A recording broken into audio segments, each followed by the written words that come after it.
चलिए दोस्तों, आप लोग के सामने कुछ जीके का क्वेश्चन आया है। चलिए देखते हैं आप लोग बताते हैं या नहीं। ठीक है, चलिए। तो कह रहा है कि मोल को इकाई के रूप में कब स्वीकार किया गया था। बताना है दोस्त कि मोल के इकाई के रूप में कब स्वीकार किया गया था। तो इसका आंसर क्या होगा, आप लोग जल्दी से बताइए सोचकर। तो इसका आंसर क्या होगा, तो 1967 यानी 1967। ठीक है दोस्त, चलिए इसको देखते हैं हम लोग 1967 कैसे होगा। तो देखिए, यहाँ पे हम लोग ध्यान देंगे, मोल इकाई का मान, मोल का मान कितना होता है 6.022 गुना 10 के पावर कितना हो जाएगा 23। ठीक है, कार्बन के 12 ग्राम या 1 मोल में 6.022 गुना 10 के पावर 23 परमाणु होते हैं। ठीक है, तो 6.022 गुना 10 के पावर 23 को क्या कहते हैं, अवोगाड्रो संख्या कहते हैं। क्या कहते हैं दोस्त, अवोगाड्रो संख्या। याद रखेंगे हम लोग क्या कहते हैं, अवोगाड्रो संख्या कहते हैं। ठीक है, मोल संख्या एवं द्रव्यमान दोनों का प्रतीक 1967 में, देखिए यहाँ पे हम लोग का क्वेश्चन का आंसर है 1967 में मोल को इकाई के रूप में स्वीकार किया गया था। कब स्वीकार किया गया था दोस्त, 1967 में मोल को इकाई के रूप में स्वीकार किया गया था। ठीक है, पूछे कि अवोगाड्रो संख्या का मान कितना होता है तो भी हम लोग बता सकते हैं। ठीक है, चलिए चलते हैं हम लोग आगे, देखते हैं आगे क्वेश्चन। चलिए दोस्त, ये देखते हैं हम लोग, इसमें से क्वेश्चन आप लोग को पूछा जाएगा तो आप लोग ध्यान से देखिएगा।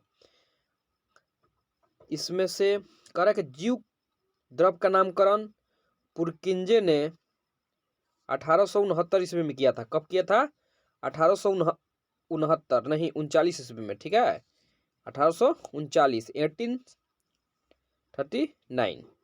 ठीक है, 1839 ईस्वी में किया था।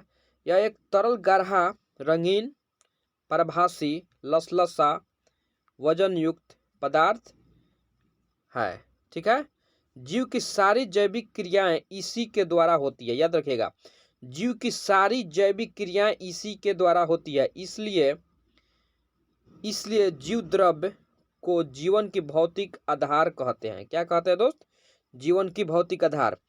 जीव द्रव्य का नामकरण किसने किया था, पुरकिंजे ने किया था। याद रखेंगे क्या किया था, पुरकिंजे ने किया था। कब किया था, 1839 ईस्वी में किया था। कब किया था, 1839 ईस्वी में किया था। ठीक है, जीव द्रव को दो भागों में बांटा होता है। ठीक है, कोशिका द्रव और केंद्रक द्रव। कोशिका द्रव यह कोशिका में केंद्रक एवं कोशिका झिल्ली के बीच रहता है। ठीक है, आगे देखेंगे,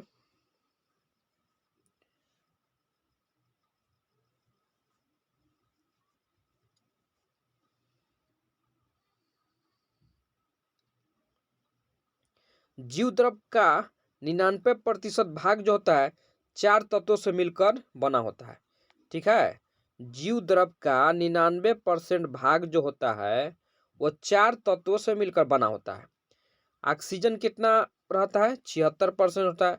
कार्बन कितना होता है, 10.5% रहता है। हाइड्रोजन कितना रहता है, 10% रहता है, यानी 10% रहता है। नाइट्रोजन कितना रहता है, 2.5% रहता है, यानी 2.5% रहता है। ठीक है, जीव द्रव का लगभग 80% भाग जल होता है। याद रखेंगे, याद रखिएगा दोस्त, जीव द्रव का 80% जो भाग होता है वो जल होता है। ठीक है, आगे हम लोग देखेंगे, जीव द्रव में अकार्बनिक एवं कार्बनिक यौगिकों का अनुपात कितना होता है, 81:19 होता है, यानी 81 अनुपात जो होता है दोस्त 19 होता है। ठीक है, चलिए इस आधार पर हम लोग देखते हैं क्वेश्चन।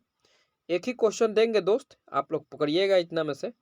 ठीक है, तो देखते हैं हम लोग का क्वेश्चन क्या कहता है। आप लोग के सामने क्वेश्चन आने वाला है, तो चलिए इसको बताइएगा आप लोग। जीव द्रव में अकार्बनिक एवं कार्बनिक यौगिकों का अनुपात कितना होता है, बताइए तो दोस्त, आप लोग जल्द से जल्द बताइए। ठीक है, हाँ तो आप लोग मार ही दिए होंगे कि 81:19 होता है। अब ये 81:19 कहाँ है, तो चलिए हम लोग आप लोग के सामने हम दिखा देते हैं कि देखिए यहाँ पे हम लोग का आंसर आया है कि जीव द्रव में अकार्बनिक एवं कार्बनिक यौगिकों का अनुपात कितना होता है, 81:19 होता है। ठीक है, चलिए आगे की ओर चलते हैं, आगे देखते हैं हम लोग क्वेश्चन और आंसर। चलिए दोस्त आगे की ओर देखते हैं हम लोग। जातक में बुध की पूर्व जन्म की कहानी वर्णित है। जो जातक ग्रंथ है मान जो उसमें बुध की पूर्व जन्म की कहानी वर्णित है। हिनायन का प्रमुख ग्रंथ जो है कथा वस्तु है, याद रखेंगे हिनायन का प्रमुख ग्रंथ जो है कौन है, कथा वस्तु है। ठीक है, हिनायन का प्रमुख ग्रंथ कौन है, कथा वस्तु है। ठीक है, जिसे महात्मा बुद्ध का जीवन चरित्र अनेक कथानकों के साथ वर्णित है। जैन साहित्य को आगम कहा जाता है। जैन साहित्य को क्या कहा जाता है, आगम कहा जाता है। याद रखेंगे जैन साहित्य को क्या कहा जाता है, आगम कहा जाता है। जैन धर्म का प्रारंभिक इतिहास कल्प सूत्र से ज्ञात होता है।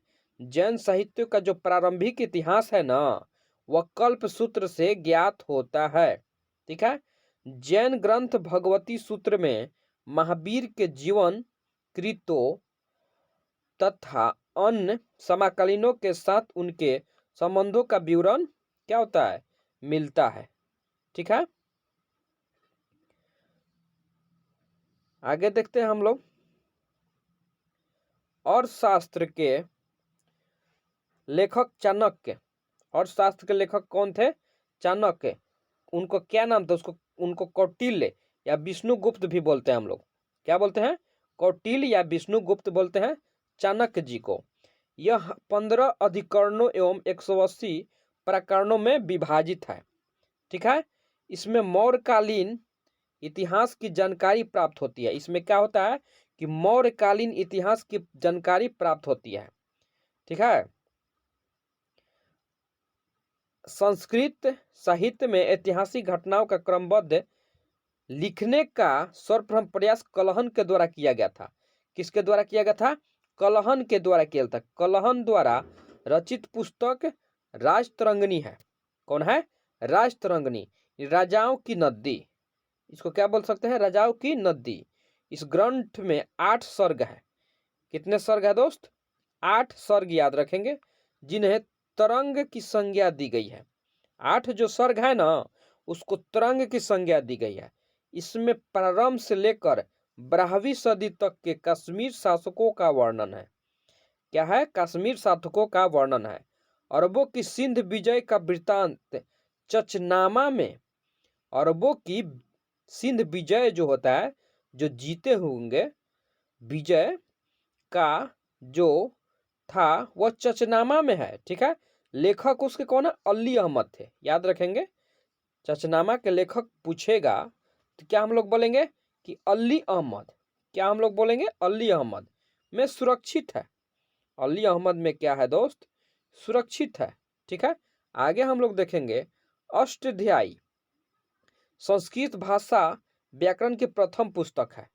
अष्टाध्यायी जो है संस्कृत भाषा व्याकरण की प्रथम पुस्तक है। ठीक है, के लेखक पाणिनि है। पूछेगा अष्टाध्यायी के लेखक कौन है, तो उसका मारेंगे पाणिनि। ठीक है, पूछेगा संस्कृत भाषा व्याकरण के प्रथम पुस्तक कौन है, उसका नाम अष्टाध्यायी है। ठीक है, इससे मौर्यकालीन के पहले का इतिहास तथा मौर्य युगीन के राजनीतिक अवस्था की जानकारी प्राप्त होती है। ठीक है, चलिए हम लोग अब क्वेश्चन हम लोग देखते हैं, कोई क्वेश्चन इस पे बन रहा है या कौन सा क्वेश्चन बन रहा है। ठीक है, तो ये क्वेश्चन है,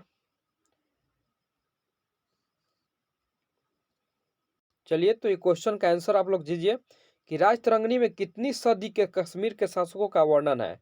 आप लोग ध्यान से देखे होंगे तो जरूर मार देंगे। तो इसका आंसर क्या होगा, तो 12वीं सदी। अब 12वीं सदी कहाँ था, तो हम आप लोग को अब तुरंत दिखाने जा रहे हैं, थोड़ा सा ध्यान दीजिएगा।